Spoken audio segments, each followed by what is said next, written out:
இளைஞர்களால் நிரம்பி வழியக்கூடிய அறிவுசார் மையம் நாள்தோறும் 100க்கும் மேற்பட்டவர்கள் பயன்பெற்று செல்லக்கூடிய நிலையில் இணைய வசதி ஏற்படுத்தி கொடுத்தால் இன்னும் சிறப்பாக இருக்கும் என்று தகவல்.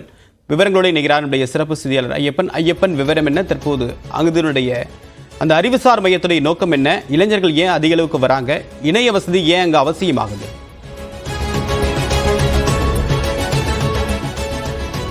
தமிழகத்தில் தற்போது அரசு பணிக்கு இளைஞர்கள் தயார்படுத்தி வராங்க.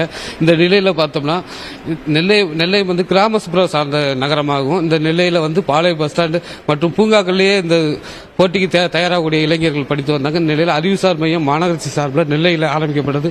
இந்த ஆரம்பிக்கப்பட்ட அறிவுசார் மையத்தில் போட்டித் தேர்வுக்கு தயாரான, அதாவது வேலை வாய்ப்புக்கு தயாரான புத்தகங்கள் மட்டும் இல்லாமல் ஜேஇ, நீட் மற்றும் போட்டித் தேர்வுக்கு தயாரான அனைத்து புத்தகங்களும் இடம்பெற்றது. அதுபோக இல்லாமல் மாணவர்கள் தினசரி 100க்கும் மேற்பட்ட மாணவர்கள் செல்றாங்க.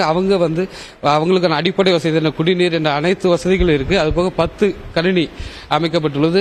மாணவர்களோட இப்ப தற்போது தேவையானது கணினி அமைக்கப்பட்டுள்ள. இந்த கணினி தேவையா இருந்தாலும் அவங்க இணையதள வசதி செஞ்சு கொடுத்தா, இணையதள வசதி செய்து கொடுக்கப்பட்டதில் அவங்களுக்கு தேவையானதை அவங்க அதில் பார்க்கறதுக்கும் பணிகளுக்கான அப்ளை பண்ணதுக்கும் ப்ரௌசிங் சென்டர் தேடி போக வேண்டிய தேவை இருக்காது அப்படிங்கிற மாணவர்களோட கோரிக்கை இருக்கு. தற்போது மாணவர்களுக்கு என்னென்ன வசதி தேவைகள் இருக்கு என்னங்கிறத கேட்போம். ஆமா, என்ன வசதி இருக்கு?